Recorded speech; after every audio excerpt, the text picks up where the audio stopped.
Uma cobra venenosa, quando pica ou morde uma pessoa, ela lança seu veneno sobre essa pessoa.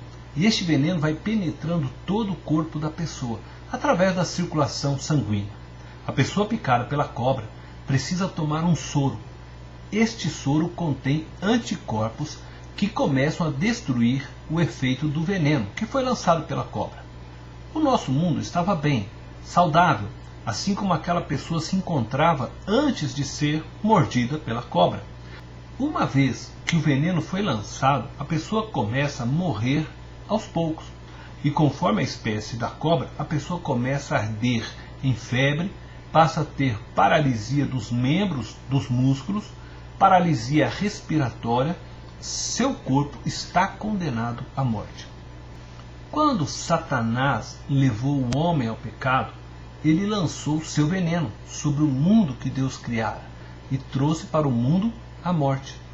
O veneno que a serpente lançou sobre a maior criação de Deus, que é o ser humano, levou o homem a perder sua identidade humana. O homem entrou num processo de desumanização que o tem levado à morte. Nós hoje vamos refletir sobre a parábola do fermento. Jesus diz que o reino dos céus é semelhante ao fermento. Semelhante em quê? Para responder esta pergunta, precisamos compreender a ação do fermento.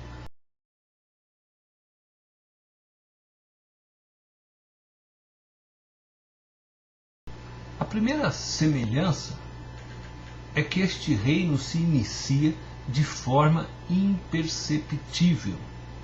O fermento que é colocado na massa, quando você vai preparar um bolo, um pão, é tão pouco em relação aos outros ingredientes que compõem a massa que se torna imperceptível, invisível. Parece que o fermento é uma substância insignificante para fazer o pão ou o bolo. Contudo, o fermento é muito importante para a produção do bolo e do pão. Jesus está dizendo que o reino de Deus é semelhante ao fermento, porque o reino de Deus, ele entra, se introduz no reino que Deus criou para o homem de forma imperceptível. O reino de Deus se introduz nos sistemas que governam este mundo de uma forma branda. O reino de Deus começa a se materializar dentro do reino dominado pelas trevas com o nascimento de Jesus. A partir de Jesus, as portas para que o reino de Deus se torne uma realidade é aberta. Jesus Cristo, quando morreu na cruz, pôs fim ao reino do pecado, pôs fim ao reino da morte. E por meio de Jesus se inicia o reino da graça, da vida, do amor, da justiça. Pois o reino de Deus é isto: vida, justiça, amor, paz, alegria. O reino de Deus começa a penetrar em cada um de nós através da pregação do Evangelho. Cada vez que uma pessoa ouve a pregação do Evangelho e reconhece a Jesus como seu único Senhor e Salvador, isto é o reino de Deus que está se expandindo. É dessa forma imperceptível que o reino de Deus vai crescendo e tomando forma em nosso mundo. Por isso ele é como o fermento, ele não fica restrito somente naquele local onde foi jogado.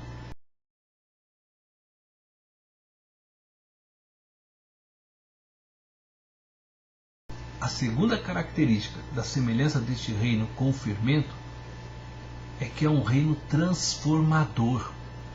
O fermento penetra a massa e vai transformando a massa toda. O fermento é que transforma, o fermento é o agente influenciador e não a massa. No contexto dessa parábola, o fermento é o reino de Deus e a massa é o mundo em que habitamos, governado por um sistema pecaminoso, por um sistema dominado pelo mal. Vivemos em um mundo capitalista selvagem, onde as pessoas estão travando constantemente lutas. O homem luta para sobreviver no mercado de trabalho e nessa luta muitas vezes tem que se submeter a salários indignos, onde muitas vezes não consegue dinheiro nem para suprir suas próprias necessidades, quanto mais de uma família. Nossos líderes se tornaram pessoas mesquinhas, sem paixão alguma pelo ser humano.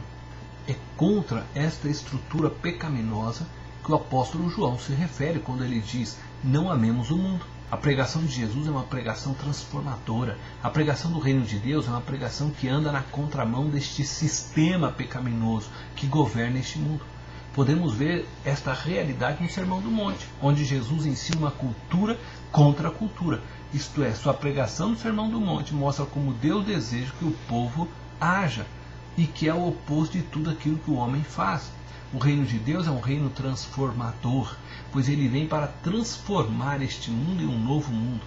Precisamos criar projetos transformadores que nos levem ao novo mundo, a um novo estilo de vida, projeto que nos dê condições de viver no mundo onde reine a justiça, a paz, o amor e a alegria.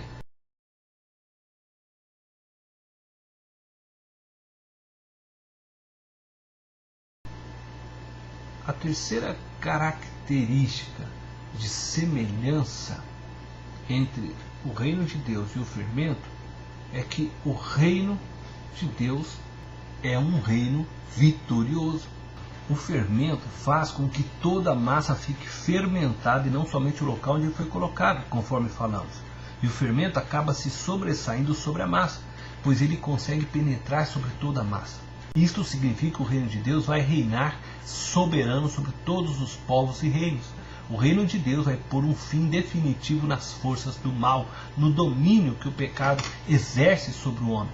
O reino de Deus é como aquele soro colocado no indivíduo picado pela cobra e vai colocando fim ao efeito do veneno sobre a vida do indivíduo. O reino de Deus vai destruindo o poder do mal sobre a vida do homem. A vitória foi conquistada na cruz por Jesus. Foi na cruz que Jesus pagou o pecado da humanidade. Foi na cruz que Jesus pôs fim à maldição da lei que estava sobre o homem. Foi na cruz que Jesus satisfez a justiça de Deus. Foi na cruz que Jesus despojou o inimigo e o venceu. O fim de Satanás já foi decretado e sua derrota foi consumada com a ressurreição de Jesus Cristo.